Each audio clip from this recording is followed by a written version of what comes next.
మన దగ్గర ప్లాట్ కొన్న వాళ్ళందరూ మన కాటేజెస్ లో సొకటొమ్ముగా బస్ చేయవచ్చు. తెలుసు కదా, మన దగ్గర మద్యపానం ధూమపానం నిషేధం. డబుల్ బెనిఫిట్ ఆఫర్ తో సిర్లసీమ 2. రాజానగరం నియోజకవర్గంలో గడిచినటువంటి 5 ఏళ్ల వైఎస్ఆర్ కాంగ్రెస్ పార్టీ ప్రభుత్వంలో దాదాపుగా 1158 కోట్ల రూపాయలతో అభివృద్ధి కార్యక్రమాలు, మరో 1142 కోట్ల రూపాయలతో సంక్షేమ పథకాలు, అలాగే 20,172 కుటుంబాలకి ఇల్లు లేనటువంటి నిరుపేదలకి ఇళ్ల పట్టాలు ఇవ్వడం కావచ్చు.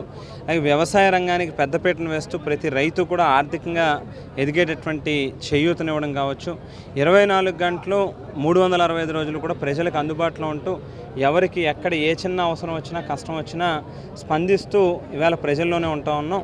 సో ఇవాళ అభివృద్ధిలో భాగంగానే రాజానగరం మండలం కలవచర్ల గ్రామంలో 104 ఎకరాల్లో నూతనంగా నిర్మించబోతా ఉన్నటువంటి ఇండస్ట్రియల్ ఎస్టేట్కి గతంలోనే ముఖ్యమంత్రి గారి చేతుల మీదుగా వర్చువల్గా శంకుస్థాపన కార్యక్రమం చేయడం జరిగింది. అయితే టెండర్లు పూర్తయ్యి కాంట్రాక్టర్ కూడా ఏజెన్సీ కూడా ఫిక్స్ అయింది. కాబట్టి ఈవేళ ఆంధ్రప్రదేశ్ రాష్ట్ర పారిశ్రామిక అలాగే ఐటీ శాఖ మంత్రివర్యులు గుడివాడ అమర్నాథ్ గారి చేతుల మీదుగా ఇక్కడ భూమి పూజ కార్యక్రమాన్ని కూడా నిర్వహించడం జరుగుతూ ఉంది. ఏదైతే పారిశ్రామిక అభివృద్ధికి కట్టుబడి ఉన్నటువంటి ప్రభుత్వంగా వేళ ఊరికినే టీవీల్లో చూపించుకోవడం కోసమో లేకపోతే పేపర్లో అడ్వర్టైజ్మెంట్ల కోసం మాత్రమే పరిమితం అయ్యేటట్టుగా కాకుండా ఒక కమిటెడ్గా ఈ రాష్ట్రంలో ఉన్నటువంటి నిరుద్యోగులకి ఉపాధి అవకాశాలు కల్పించాలి అనేటువంటి లక్ష్యంతో అడుగులు వేస్తూ ఉన్నటువంటి ప్రభుత్వం. మనం చూసాం విశాఖపట్నంలో ఏదైతే ఇన్వెస్టర్స్ సమిట్ నిర్వహించారో చాలా పెద్ద పెద్ద కంపెనీలు దిగ్గజాలు అవేళ అక్కడ పార్టిసిపేట్ చేయడం, వాళ్ళు కూడా ఒక్కొక్కరు కొన్ని వందల వేల కోట్ల రూపాయలు ఇన్వెస్ట్మెంట్ చేయడానికి ముందుకు రావడం.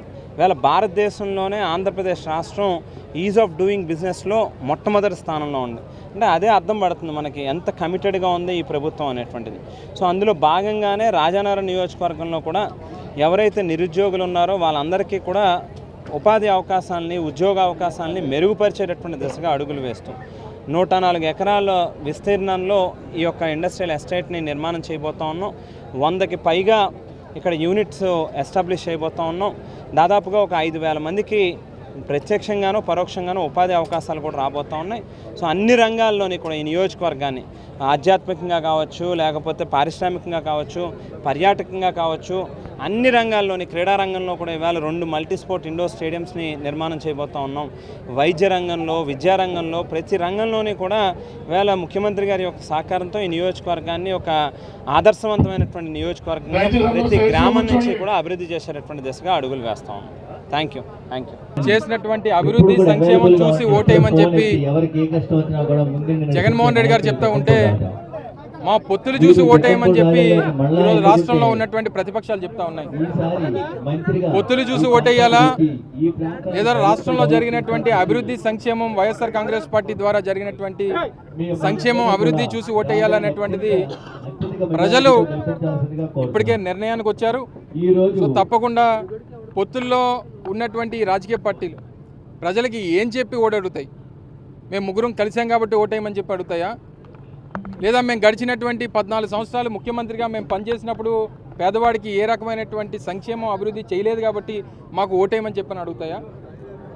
లేకపోతే నేను ఒక రాజకీయ పార్టీని పెట్టి కేవలం ఇంకో రాజకీయ పార్టీ పల్లకి మోయడానికి మాత్రమే ఉన్నానని చెప్పి ఇంకొకరు చెప్తారా? లేదా రాష్ట్రానికి ఇచ్చినటువంటి విభజన హామీలు 2014లో అమలు చేస్తామని చెప్పినటువంటి ఒక రాజకీయ పార్టీ ఇప్పటికీ కూడా ఏది అమలు చేయకుండా ఇబ్బంది పెడుతున్నటువంటి ఇంకొక రాజకీయ పార్టీ చేసినటువంటి కార్యక్రమాలను చూసి ఓటేమని అడుగుతారా? లేదా పరోక్షంగా ఈ రాష్ట్రాన్నే విభజనకు కారణమైనటువంటి మరో జాతీయ పార్టీ అండదండగా నిలబడి పరోక్షంగా జగన్మోహన్ రెడ్డి గారి మీద విమర్శలు చేస్తున్నటువంటి ఆ రాజకీయ పార్టీని చూసి ఓటేయమంటారా? దేనికి ఓటేయాలి చెప్పండి? దేనికి కూడా వారికి అర్హత లేదు, ఓటు అడిగేటువంటి అవకాశం కూడా ఈరోజు ప్రతిపక్షాలకి లేవు. ఇటువంటి కూటములు ఎన్ని రాజకీయ పార్టీలకు కలిసి వచ్చినా వైఎస్ఆర్ కాంగ్రెస్ పార్టీని జగన్మోహన్ రెడ్డి గారిని కనీసం టచ్ కూడా చేయలేరు. మా టార్గెట్ ఏదైతే ఉందో ఆ టార్గెట్ని రీచ్ అయ్యేటువంటి దానికి ఈరోజు రాష్ట్రంలో ఉన్నటువంటి లక్షలాది మంది వైఎస్ఆర్ కాంగ్రెస్ పార్టీ కార్యకర్తలు పనిచేస్తూ ఉన్నారు. డెఫినెట్గా మళ్ళీ అంతిమ విజయం 2019లో ఏదైతే వైఎస్ఆర్ కాంగ్రెస్ పార్టీకి ఫలితం వచ్చిందో ఆ ఫలితానికి మించి ఫలితం వస్తుందని చెప్పి అందరం కూడా ఆశాభావాన్ని వ్యక్తం చేస్తాము. ఓ పక్క వైఎస్ఆర్ కాంగ్రెస్ పార్టీ సిద్ధం అంటుంటే రాష్ట్రంలో ఉన్నటువంటి వైఎస్ఆర్ కాంగ్రెస్ పార్టీ కార్యకర్తలు మేము పోరాటానికి, యుద్ధానికి సిద్ధం, ఎన్నికలకి సిద్ధం, మళ్ళీ ఈరోజు రాష్ట్రంలో ఉన్నటువంటి ప్రతిపక్షాలని ఓడించడానికి సిద్ధం. ఈ రాష్ట్రంలో పేదవాడిని గెలిపించడానికి సిద్ధం అని చెప్పి మేము చెప్తా ఉంటే అమిత్ షా గారి ఇంటి ముందుకు వెళ్ళి మేము పొత్తులకి సిద్ధం, మేము సీట్లు తగ్గించుకోవడానికి సిద్ధం, మేము ఎన్ని సీట్లు ఇస్తే అన్నింటిలో పోటీ చేయడానికే సిద్ధం, మీరు మాతో కలిసి రావాలని చెప్పి మేము కోరుకుంటున్నాం, దానికి మేము సిద్ధం, మీరు ఎన్ని రోజులన్నా మేము ప్రజా సమస్యల్ని ప్రజల్ని మా పార్టీని వదిలేసి మీతో కాపురం చేయడానికి సిద్ధం అని చెప్పి వారు చెప్తా ఉన్నారు. సో ఇవన్నీ చూసిన తర్వాత ఏంటి వారి పరిస్థితి, అసలు ఆ రాజకీయ పార్టీలకు పర్సంటేజ్ ఎంత ఉంది, ఎంత పర్సంటేజ్ ఓట్లు వచ్చాయి, అసలు వీళ్ళు వెళ్ళి అంత బలవంతంగా వారిని అడుక్కోవాల్సినటువంటి పరిస్థితి ఏమొచ్చింది అనేటువంటిది వారి సమాధానం చెప్పాలి. రేపు విశాఖపట్నం స్టీల్ ప్లాంట్ ఉంది, కేంద్ర ప్రభుత్వం భారతీయ జనతా పార్టీ ప్రైవేటీకరణ చేస్తామని చెప్పింది. ఏం సమాధానం చెప్తారు వీళ్ళిద్దరూ? అంటే దానికి మేము స్వాగతిస్తున్నాం, దానికి మేము ప్రత్యక్షంగా మేము మద్దతు ఇస్తూ ఉన్నాం. ఈ రాష్ట్రంలో స్టీల్ ప్లాంట్ని ప్రైవేటైజ్ చేసేయండి, లేకపోతే ఇంకేదన్నా చేసేయండి, ఈ రాష్ట్రాన్ని అమ్మేయండి అని చెప్పినా సరే మేము సిద్ధంగా ఉన్నామని చెప్పి దానికి వీరు ప్రత్యక్షంగా వీళ్ళు మద్దతు ఇస్తున్నట్టే అనేటువంటి విషయాన్ని కూడా వారు సమాధానం చెప్పాలి. ఇటువంటి ఈ అంశమే కాదు, విభజన చట్టంలో ఉన్నటువంటి అనేక అంశాలన్నింటినీ కూడా వీరు సమాధానం చెప్పాలి. ఏది ఏమైనప్పటికీ వీరు ఎంత చెప్పినా ఏది చెప్పినా ఎలా చేసినా సరే వారికి ప్రజలు మద్దతు పలికేటువంటి ప్రసక్తే లేదు. ఈరోజు చివరికి నేను చూసాం, రాత్రి పొత్తులు సంబంధించినటువంటి మీటింగ్లు అయిన తర్వాత కూడా ఆయనకి ఎవరికి 24 సీట్లు పాపం పవన్ కళ్యాణ్ గారికి ఇస్తే దాంట్లో కూడా మళ్ళీ 3 సీట్లు తగ్గించారు. ఎవరికి 3 పార్లమెంట్ సీట్లు ఇస్తే అందులోనే ఆయనట 145లో ఒకటి తగ్గించుకుంటాడట, ఈయన 24లో 3 తగ్గించుకోవాలి. ఏం న్యాయం ఉందండి? పాపం ఆయన ఎంత అమాయకుడిని చేస్తారండి ఆయన్ని.